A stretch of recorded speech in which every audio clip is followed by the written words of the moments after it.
안녕하세요. 조인 목사입니다. 지난 한 주간도 주 안에서 다들 평안하셨습니까? 어느새 11월의 마지막 주일이 되었군요. 어쩜 이렇게 시간이 빨리 흘러가는지. 날은 점점 차가워지고 이제 겨울의 문턱에 분명히 서 있습니다. 그럼에도 불구하고 이 겨울의 추위를 녹이시는 우리 하나님의 따뜻하신 은총을 알기에 오늘도 저희가 이렇게 기쁨으로 함께 예배합니다.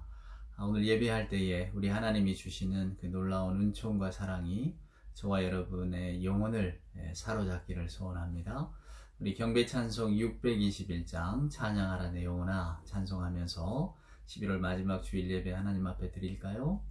찬양하라 내 영혼아 찬양하라 내 영혼아 온 마음과 정성 다하여 주 찬양하라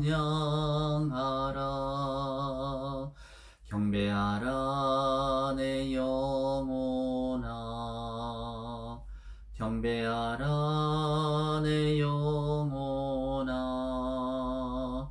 온 마음과 정성 다하여 주 경배하라.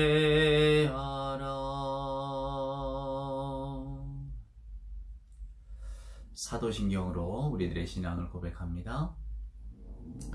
전능하사 천지를 만드신 하나님 아버지를 내가 믿사오며 그 외아들 우리 주 예수 그리스도를 믿사오니 이는 성령으로 잉태하사 동정녀 마리아에게 나시고 본디오 빌라도에게 고난을 받으사 십자가에 못 박혀 죽으시고 장사한 지 사흘 만에 죽은 자 가운데서 다시 살아나시며 하늘에 오르사 전능하신 하나님 우편에 앉아 계시다가 저리로서 산자와 죽은 자를 심판하러 오시리라.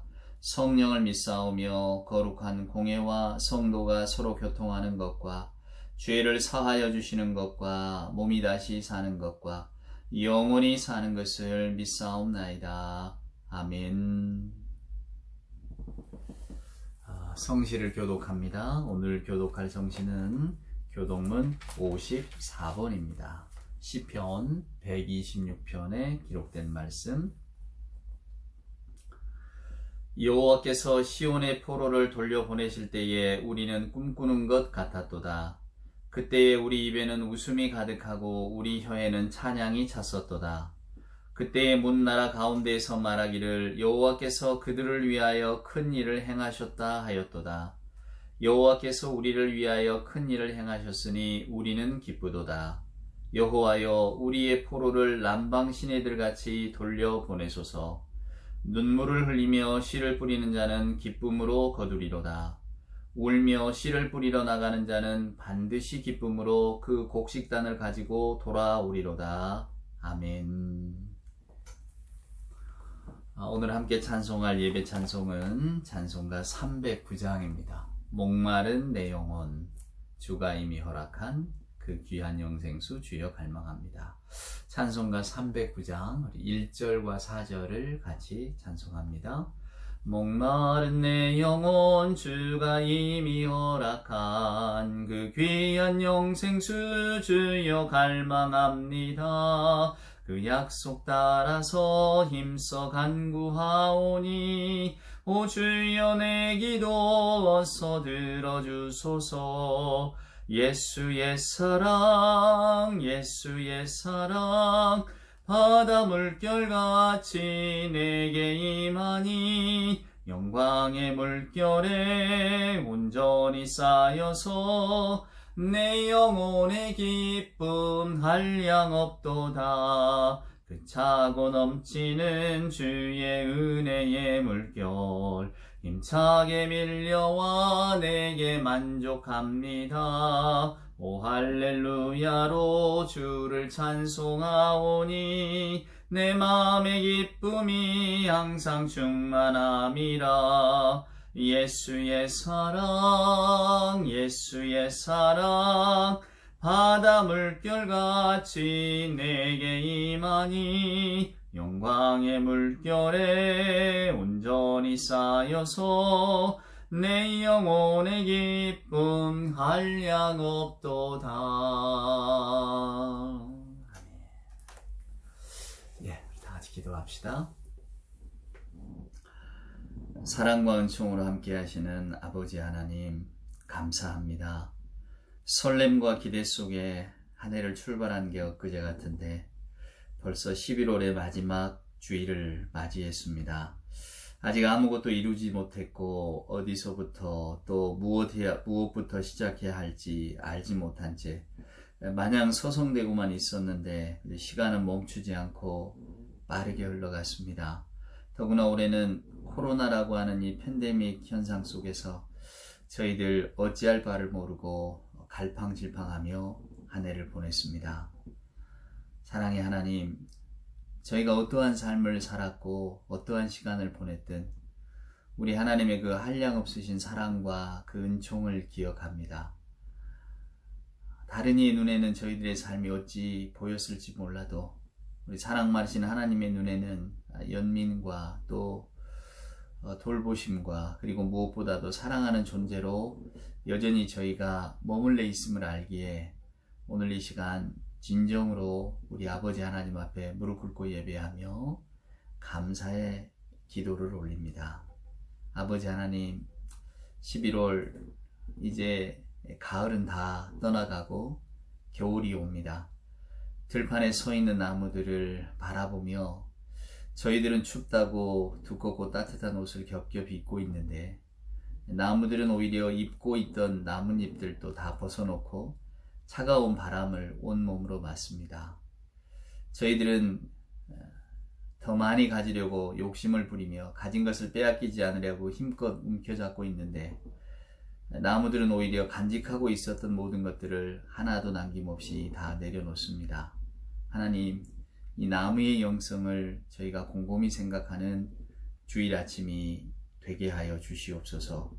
그 자리에 똑바로 서서 불어오는 바람을 이겨내고 흔들리지 않으며 자기 책임을 다하고 묵묵히 서 있는 나무처럼 이 겨울 저희들의 마음도 생각도 행동도 주님 앞에서 책임 있는 존재로 살기를 소원합니다. 아버지 하나님, 한 주간 또 돌아보며 저희들 하나님 앞에 회개할 일이 참 많습니다. 누가 나를 좋게 여기고 칭찬하면 호의를 베풀었지만 미워하고 욕하면 더 심한 말로 욕하고 공격했던 저희들. 나무를 보며 배웁니다. 봄부터 겨울에 이르기까지 누가 싫은 소리를 한다고 대꾸하지도 않으며 달려들어 몸을 꺾고 흠집을 내어도 반항하지 않고 다 참아내는 이 나무의 영성을 부디 저희들이 기억하며 알게 하여 주시옵소서. 아버지 하나님, 이제 12월 한 달, 올 남은 한 해를 어떻게 정리할까? 하나님, 큰 것보다는 작은 것을, 겉보다는 속을, 화려함보다는 내적인 것을 더 소중히 여기며 저희들 살게 하여 주시옵소서.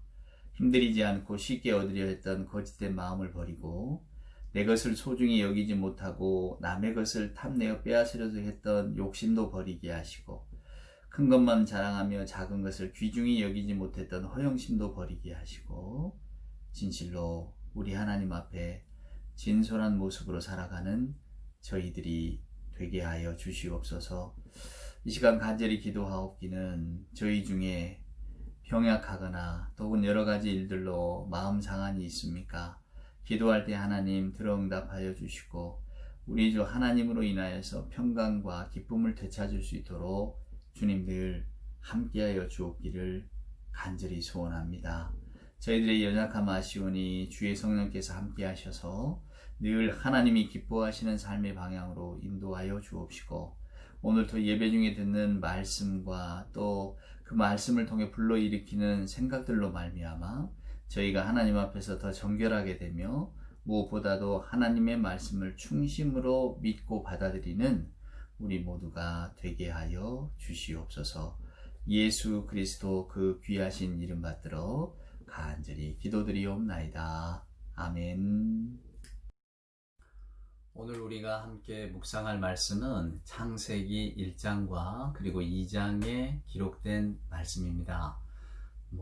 몇 번을 살펴도 몇 번을 강조해도 부족함이 없고 또 모자랄 것 같은 우리 하나님의 말씀, 특별히 창세기 1장과 2장에는 하나님께서 세상을 창조하시고 또 무엇보다 저와 여러분, 나와 너, 우리 인간을 창조하신 이야기가 기록되어져 있기 때문에 어쩌면 성경에서 가장 중요한 장이라고도 볼 수가 있겠습니다. 우리가 창세기를 이해하는 것은 하나님의 말씀에 가장 가깝게 다가가는 길이요, 그리고 창세기 말씀을 잘 이해하고 신앙적으로 받아들이고 있으면 그 다음에 어떤 시험이나 혹은 어떤 의문이나 또 어떤 다른 어떤 도전과 공격이 우리에게 신앙에 관해서 닥쳐올 때에도 전혀 흔들리지 않는 그런 견고함을 우리가 갖게 됩니다. 그래서 창세기 말씀은 정말로 귀하고 또 귀한데요. 오늘은 창세기 1장에 있는 말씀 26절 말씀을, 인간을 창조하시던 이야기를 살펴보면서 창세기 속에 담겨진 하나님의 그 크고 놀라우신 뜻을 살펴보도록 하겠습니다. 창세기 1장 26절입니다. 하나님이 이르시되 우리의 형상을 따라 우리의 모양대로 우리가 사람을 만들고 그들로 바다의 물고기와 하늘의 새와 가축과 온 땅과 땅에 기는 모든 것을 다스리게 하자 하시고, 하나님이 자기 형상 곧 하나님의 형상대로 사람을 창조하시되 남자와 여자를 창조하시고, 하나님이 그들에게 복을 주시며 하나님이 그들에게 이르시되 생육하고 번성하여 땅에 충만하라, 땅을 정복하라, 바다의 물고기와 하늘의 새와 땅에 움직이는 모든 생물을 다스리라 하시니라. 아멘. 여러분 아시는 것처럼 창세기는 태초에 하나님이 천지를 창조하시니라 이렇게 선포로 시작합니다. 창세기 1장의 말씀은 하나님께서 세상을 존재하도록 부르셨다는 선포예요. 하나님께서 세상을 존재하도록 부르셨습니다. 이 선포 속에는 여러분 뭐가 들어있습니까? 세상을 창조하시고 인간을 창조하신 하나님의 그 웅대한 첫 음성. 그러니까 성경은 뭐 역사적이거나 또 뭐 이걸 가지고 뭐 과학적이거나 이런 진술을 찾는 것은 여러분 참 어려운 이야기입니다. 왜냐하면 이것은 신앙의 진술이고 신학적인 선언이기 때문입니다. 창조라고 하는 것은 하나님의 생명 선언입니다. 하나님께서 있으라 하시니까 있었잖아요. 그러니까 하나님께서 생명을 주셨기 때문에 하나님의 그 생명을 주시는 그 말씀, 있으라라고 하는 그 부드러운 말씀에 의해서 생명이 탄생되었는데, 그 생명이 뭐냐? 우리가 바라보고 있는 이 온 우주와 삼라만상과 그리고 인간입니다 라고 하는 겁니다. 이게 결국 이 말씀은 하나님께서 세상을 창조하셨다? 세상과 하나님과 불가분의 관계를 가지고 있다는 겁니다. 뗄래야 뗄 수가 없는 거죠. 또 한편으로는 하나님께서 세상을 창조하실 때에 분명한 목적을 가지고 있다는 겁니다. 하나님이 세상을 창조하셨다. 여러분 왜 창조하셨을까요? 그것은 하나님의 목적이 있기 때문입니다. 이게 결국 오늘날 우리가 존재하는 이 모든 것들은 하나님께서 허락을 해 주셨기 때문에 우리가 존재하는 거예요. 하나님이 창조하셨다는 것은 하나님이 허락하셨다는 겁니다. 그러니까 피조물이 아무리, 저와 여러분이 아무리 존재하고 싶어도 하나님의 허락 없이는 존재할 수가 없어요. 그래서 우리는 하나님을 찬송할 수밖에 없습니다, 여러분. 이것이 창세기 1장의 선포입니다. 하나님은 분명히 세상과 또 인간에 대해서 뚜렷한 목적과 뜻을 가지고 있어요, 여러분. 그런데 그 뜻과 목적에 따라서 당연히 피조물은 순종해야 되지만, 하나님은 피조물, 특별히 피조물로 대표되는 인간을 그저 하나님의 꼭두각시처럼 만들어 놓지는 않으셨다라고 하는 겁니다. 그것을 우리가 기억해야 됩니다. 이제 요즘 창조론자들, 진화론자들, 또 무슨 진화적인 가설들, 창조적 가설들, 지적 설계자, 요런 이야기들이 굉장히 많이 창세기 1장 천지 창조와 사람의 창조에 관해서 나옵니다. 여러분 우리는 학교에서 진화론을 배우지만은 또 교회에서는 또 창조론을 배웁니다. 도대체 뭐가 옳은 걸까요? 성경의 말씀에 근거해서 과학적인 증거를 찾는 분들도 있습니다. 그분들의 노력이 어찌 다 헛일이라고 할 수 있겠습니까? 그러나 여러분 우리가 분명히 기억하셔야 될 것은 창조의 시작에 관한 과학적인 가설에는 성경은 대답을 해주지 않아요. 성경은 오직 일관되게 그리고 분명하게 세상 만물이 주권적이고 은혜로운 하나님으로부터 비롯되어 있고 그랬기 때문에 모든 세상과 인간은 하나님께 속해 있다라고 하는 것을 우리에게 선포해 줄 뿐입니다. 우리가 호기심을 갖고 있다고 해서 성경이 그것에 대해서 다 대답해 주는 건 아니에요. 문득 이런 옛 이야기가 생각이 나는군요. 그 어떤 동네 초입에 말입니다. 우리가 뭐 그런 동네를 생각해 보시면 되겠습니다. 항상 우람한 나무들이 있잖아요. 근데 어떤 동네의 그 초입에는 좀 무서운 나무가 서 있었는데 왜 무서운가 하면 해마다 그 나무에서 목을 매 죽는 사람들이 있었기 때문에 그 무서운 나무로 불려지고 있었답니다. 근데 거기에는 그 죽은 사람들이 맨 줄이 있는데요. 이 줄을 그 1년 안에 내리면 부정탄다고 그래서 그 줄을 못 내리고 그냥 계속 그 나무에 매달아 놨는데 공교롭게도 1년 안에 꼭 한 사람씩 거기서 죽어갔기 때문에 누구도 그 줄을 건드리지를 못했대요. 그러니까 어귀에 그 이렇게 예, 줄이 하나 달린 무시무시한 나무, 아마 상상해 보시면 여러분도 가히 머릿속에 떠오르는 장면이 있을 것입니다. 그런데 그 동네에 아주 장난기가 많고 담력이 센 청년 하나가 내가 저걸 좀 내리겠노라고, 저게 뭘 달아 놓느냐고, 세상에 귀신이 어디 있느냐고, 그리고는 이제 올라갔다지요. 그리고 그 줄을 갖고 이렇게 장난을 해보다가 갑자기 뭐에 놀랐는지 그냥 마치 나무에서 떨어지듯이 그냥 허둥지둥 그냥 막 떨어지면서 뒤도 안 보고 도망가더라는 거예요. 그걸 이렇게 보고 있던 친구들이 나중에 그를 만나서 물어봤답니다. 너 도대체 아까 왜 그랬느냐? 그랬더니 이제 이 청년 하는 이야기가 내가 저 줄을 내리려고 갔잖니? 이게 뭐라고 사람들이 두려워하고 무서워하는가? 내가 한번 그걸 가지고 장난을 하려고 이렇게 목에다가도 한번 이렇게 거는 신용을 해보았는데 그때 어디선가 이런 소리가 들리는 거야. 귀만 넘겨라. 귀만 넘겨라. 귀만 넘기면 땡기겠다는 거겠죠? 그래서 내가 아주 혼주액산에서 도망쳤다니까. 여러분 이 이야기를 어떻게 받아들이십니까? 결국 쓸데없는 호기심, 과도한 어떤 장난 같은 거 하지 말라. 옛사람들이 이런 이야기를 통해서 경계하고 있었겠죠. 맞습니다. 저는 창세기를 읽을 때 그런 생각이 듭니다.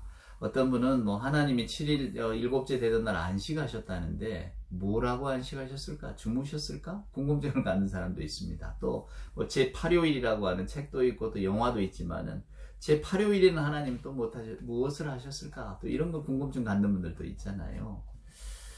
다 쓸데없는 호기심입니다. 우리가 궁금할 수는 있지만 성경은 거기에 대해서 어떠한 대답을 해주지 않습니다. 그러니까 저희들 종교개혁자들의 어떤 모토와 같이 성경이 가는 곳까지만 우리는 허락이 되어져 있습니다. 오늘 창세기 1장에도 하나님이 어떻게 세상을 창조하셨을까? 있으라 말씀하셨다는데 어떻게 있게 되었을까?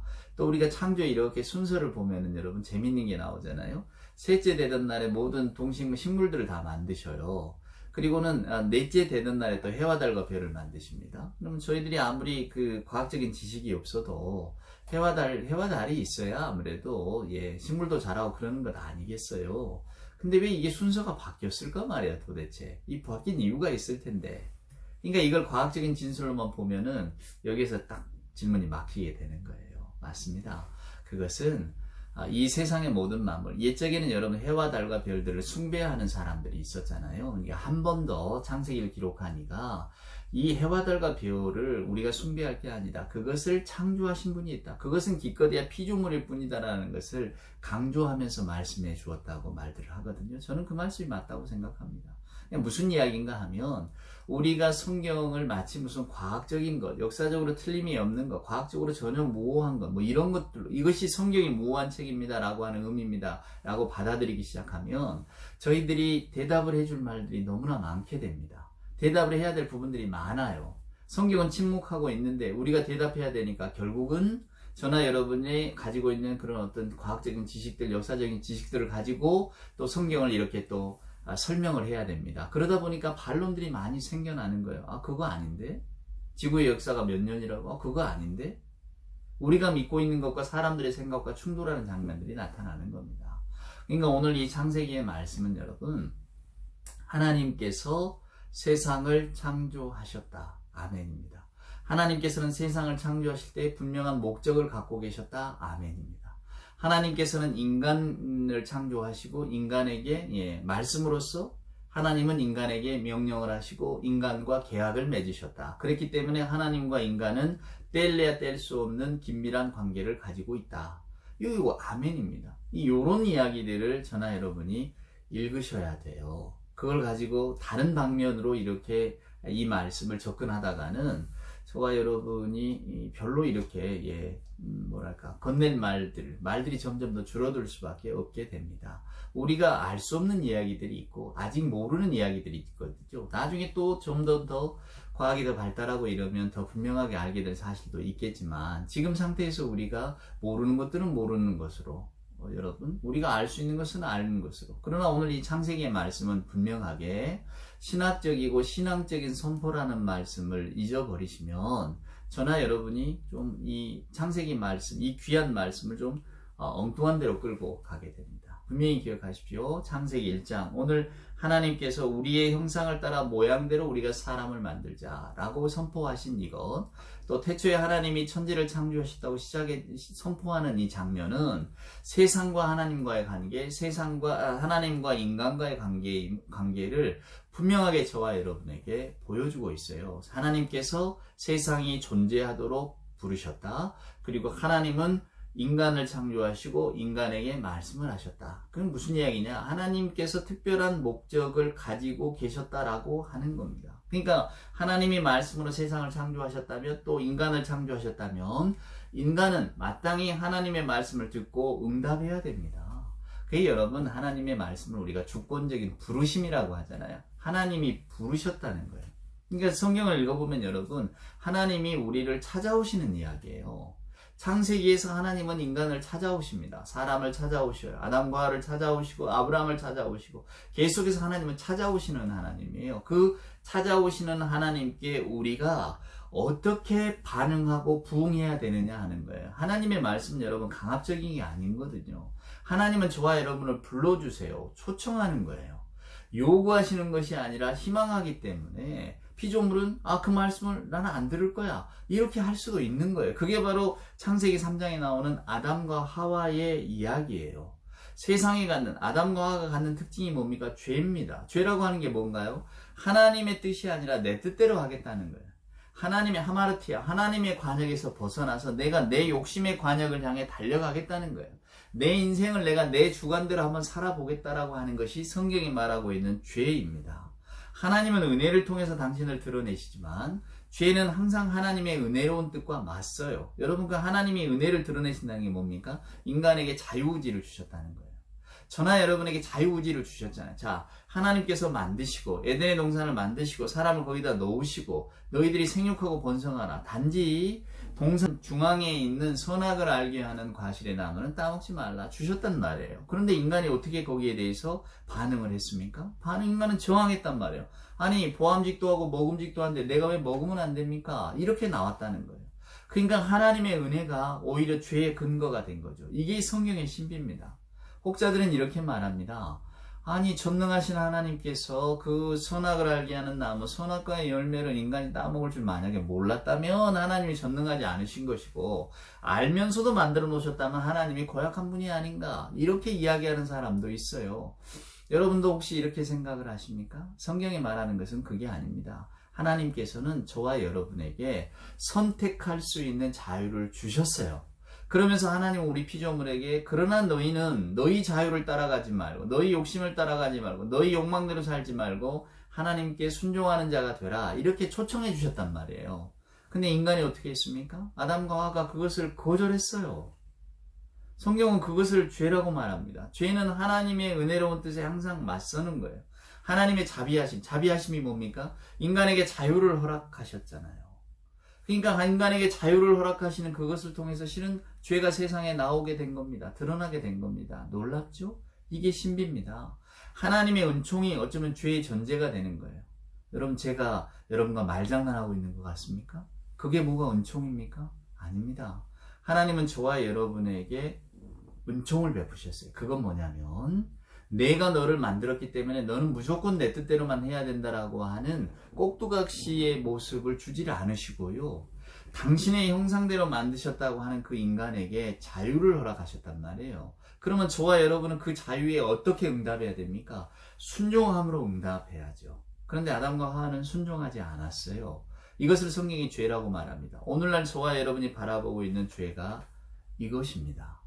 근데 하나님이 이 죄의 문제를 해결하시려고 여러 가지 약속들도 주시고 사람들을 통해서 믿음도 보여주셨지만 사람들은 그 길을 걸어가지를 못했어요. 하나님의 말씀에 순종하고 하나님의 그 최초의 부르심에 기쁨으로 응답하는 방법을 몰랐단 말이에요. 그래서 어떻게 됐습니까? 예수 그리스도가 이 땅에 오시게 된 겁니다. 그러니까 오늘 창세기의 이야기는 세상을 향한 하나님의 깊은 사랑이 나와요. 하나님이 사랑하셨잖아요. 그리고 하나님이 자비를 베푸셨는데 인간은 거기에 대해서 반기를 들고 엇나간 길을 갑니다. 피조물의 저항인 거죠. 근데 그 저항에 대해서 하나님은 어떻게 하십니까? 참으셔요. 그게 성경이 말하는 오래 참으심입니다.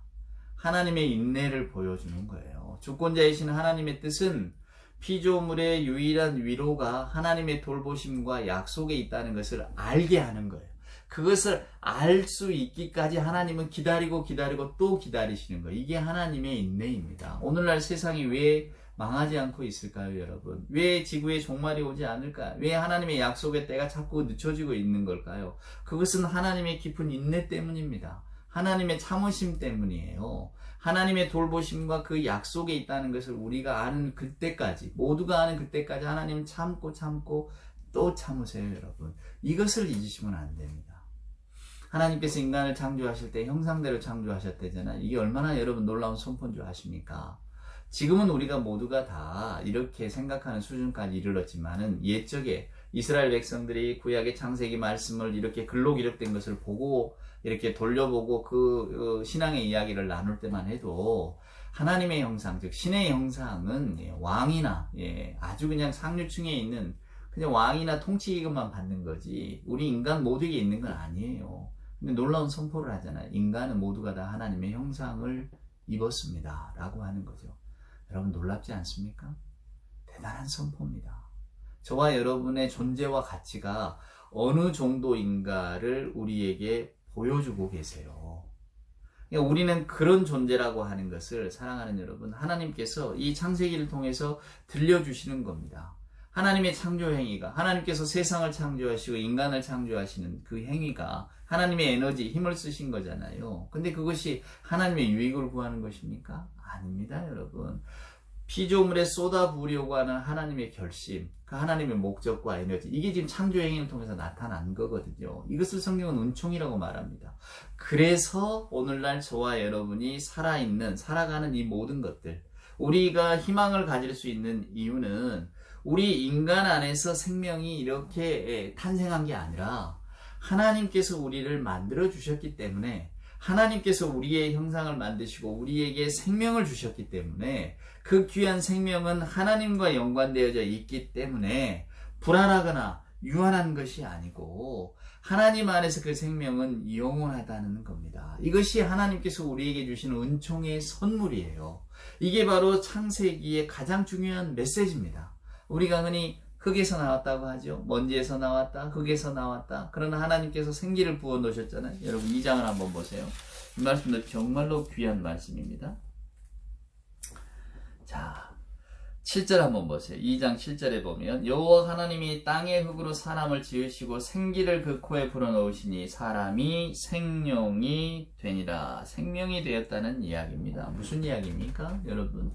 여기에는 두 가지 의미가 있습니다. 흙에서 나왔다. 피조성이죠. 먼지, 흙, 아담아. 아담의 첫 이름을 아담아라고 하는 것이 먼지, 흙이라는 뜻인데 아무것도 아니다 그 말입니다. 우리가 흔히 진토 같다고 하잖아요. 네, 그런 겁니다. 뭘 의미할까요? 정말로 하나님께서 흙, 먼지를 이렇게 집어서 사람을 만드셨다라고 하는 그 아주 그냥 그 깨알 같은 어떤 그 과학적인 진리입니까? 그 인간의 몸은 다 이 먼지로 구성되어 있나요? 네, 그런 게 아니고요. 인간의 피조성을 말하는 겁니다.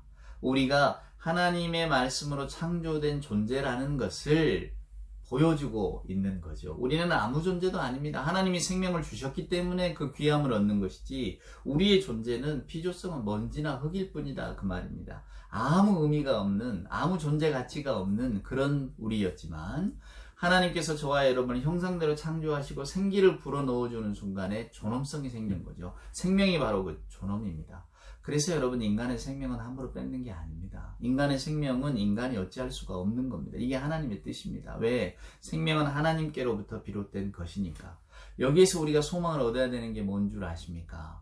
생명이 하나님께로부터 왔기 때문에 우리의 생명은 우리 안에서 생겨난 게 아니잖아요. 그러니까 저와 여러분이 불안과 염려 가운데 이렇게 빠질 이유가 없다라고 하는 겁니다. 왜냐하면 생명이라고 하는 것이 하나님께로부터 나왔기 때문에. 그래서 우리 인간이 그걸 규정할 수 있는 게 아닙니다. 우리 기독교가 생명의 종교잖아요. 예수님의 부활 이후로 영원한 생명 소망을 얻게 되었다라고 하는 거잖아요. 그 의미는 뭐냐면 생명이라고 하는 것은 하나님이 우리에게 주셔서 우리 안에 있는 그 무엇이기 때문에 우리 게 아니라는 거예요. 나는 나를 파괴할 권리가 있다? 소설 제목이기도 하고. 우리 인간에게 그러면 내 생명도 내 거니까 내가 내 생명은 파괴한다? 성경은 절대로 그렇게 말하고 있지 않습니다. 생명은 우리 게 아니에요. 그러니까 여러분, 성경이 자살을 금하고 있잖아요. 우리가 형편이 어렵고 힘들고 뭔가 정말 어찌할 바를 모르고 살 희망이 없고 살 소망이 없는 어떤 극단적인 상황까지 몰리고 그런 감정들, 그 경험, 그걸 만약에 그런 순간들을 경험하거나 상상만 하더라도 저희들도 얼마나 힘들었으면 저럴까 이런 생각, 왜 인간적으로 연민의 마음, 또 우리는 그런 경우에는 이러지 말아야지, 정말 어쩌면 사람이 저렇게 극단적인 선택까지 할 수 있을까, 이런 생각들을 어떤 한 번씩은 해보잖아요. 근데 그 당사자가 돼보기 전에 그 아픔, 그 슬픔, 그 고독과 그 어두움을 우리가 어찌 알겠습니까? 그렇지만 여러분, 그런 선택을 하는 것이 우리에게 달려있다, 우리에게 달려있는 게 아니에요. 생명은 우리가 얻은 게 아니고 내가 만들어낸 게 아니고 성경은 하나님이 주신 거기 때문에 저나 여러분이 어떠한 순간에도 그 생명에 관한 이야기는 우리의 게 아니다, 그 말입니다. 우리가 마음대로 할 수 있는 게 아니에요. 이게 바로 하나님의 말씀에 순종하는 겁니다. 아담과 하와는 하나님께서 하지 말라 하신 것을 자기들이 하고 싶기 때문에 그 선을 넘어갔습니다. 이게 성경은 그것을 죄라고 말하고 그 죄의 후손, 결국은 그 죄가 우리까지 계속 이어진다고 말합니다. 이게 저와 여러분도 오늘날을 이렇게 살아갈 때에 우리 안에는 내가 내 마음대로 하고 싶은 욕망과 소망들이 있죠. 내 삶의 방식, 또 내가 살아가는 어떤 과정, 또 내가 하고 싶은 일들, 심지어는 우리의 생명의 문제까지도. 그러나 성경은 그 선을 넘지 말라고 분명히 이야기하고 계십니다. 생명에 관한 것은 하나님의 것이다라고 분명히 말하고 있고요. 저와 여러분에게 주의 말씀을 듣고 순종하는 자가 복되다라고 이야기하고 계시죠. 근데 오늘날에 우리는 어떠합니까? 우리는 여전히 우리 안에 하나님보다는 내가 먼저, 또 하나님보다는 내가 내 방식대로 우선인, 우리가 그런 삶들을 선택하고 살아갈 때가 얼마나 많습니까? 심지어는 생명의 문제까지도 내가 어쩌려고 하는 그런 욕망을 가지고 있잖아요. 근데 만약에 여러분이 우리가 살다 보면 늘 생로병사를 경험하게 되지 않겠습니까? 결국은 늙어갈 것이고 병에 들 것이고 예기치 않은 사고가 나나 우리 주변에 일어난다 할지라도, 그래서 저와 여러분이 죽음이라고 하는 사망한 후에 쏘는 것이 어디 있냐, 바울 사도가 말하잖아요. 그 죽음, 사망 원세를 이기신 주의 그 놀라운 능력을 바울 사도는 우리에게 전해주고 있는데, 맞습니다. 창세기 1장의 선포는 죽음이 아무리 두려움을 가지고, 죽음이 아무리 공포를 가지고 우리를 옥죄려고 하고 저와 여러분의 기쁨을 뺏으려고 해도, 그러나 오늘 창세기 1장은 분명히 하나님께서 세상을 존재하도록 부르시고 하나님께서 인간을 존재하도록 부르셨기 때문에 그 인간의 생명은 하나님 손에 달려 있다는 것을 선포하고 있습니다. 그래 우리가 창세기 1장을 읽으면 우리는 죽음을 이기신 예수 그리스도, 예수 안에 영원한 생명이 있다고 하는 성경의 결국을 우리는 창세기 1장에서 발견하게 됩니다. 여러분, 성경은 죽음의 문제를 해결하는 책입니다. 죽음과 화해하기 위한 몸짓이 모든 종교가 가지고 있는 특징이라고 하죠. 그러나 성경은 죽음을 이기는 겁니다. 우리의 의지 갖고 극복하는 게 아니라, 죽음이라고 하는 것은 생명의 하나님 앞에서는 꼼짝 못한다는 것을 알려주는 책이다, 그 말입니다. 그러니까 생명의 문제는 저와 여러분에게 달려있는 게 아니에요. 그러니 너무 두려워하지도 마시고, 또 우리 주변에 예기치 않게 세상을 떠난 분들의 삶을 생각할 때에 너무 안타깝고 고통스럽고 거기에만 머무르지 마시고 성경이 주시는 이 참 위로의 말씀, 하나님의 돌보심과 약속이 있다라고 하는 이 성경의 말씀을 들으시고 위로를 받으시기를 바랍니다. 저는 이 말씀을 믿으려고 애를 씁니다. 노력을 합니다. 하나님께서 이 믿음을 주시기를 늘 간구합니다. 여러분도 창세기 1장의 이 놀라운 선포의 말씀, 그저 믿음으로 호리의 의심 없이 맞습니다. 생명의 문제, 하나님이 생기를 불어넣어 주셨고 하나님께서 이 영원한 생명을 그리스도를 통해 약속해 주셨는데 저도 이제 이 창세기 1장의 말씀을 믿으면서 하나님의 목적을 가지고 창조된 인간이 나라고 하는 사실을 믿으면서 이제 하나님 앞에서 온전한 자유인이 돼 하나님의 말씀, 이 귀한 말씀을 듣고 믿고 순종하는 사람으로서 살아가겠습니다. 제 생명의 문제는 하나님께 달려있음을 제가 분명히 알고 있기 때문에 저는 때로는 에덴 동산의 아담과 하와처럼 저항하고 하나님께 순종보다는 불순종하고 저항하고 내가 보암직도 하고 먹음직도 한 내 욕심을 따라서 가는 길들을 무수히 많이 선택하겠지만 종국에는 언제나 하나님의 길로 돌아오는 그런 참신앙인으로서의 삶을 살기를 소원합니다. 여러분 간절히 기도하시면서 그 믿음이 생겨나기를, 하나님의 어떤 목적을 가진 존재로서 저와 여러분이 하나님의 말씀에 순복하는 그런 자의 삶을 살아갈 수 있기를 저는 간절히 바랍니다. 여러분도 그 길을 함께 걸어가실 수 있기를 주의 이름으로 축원을 드립니다. 기도하겠습니다.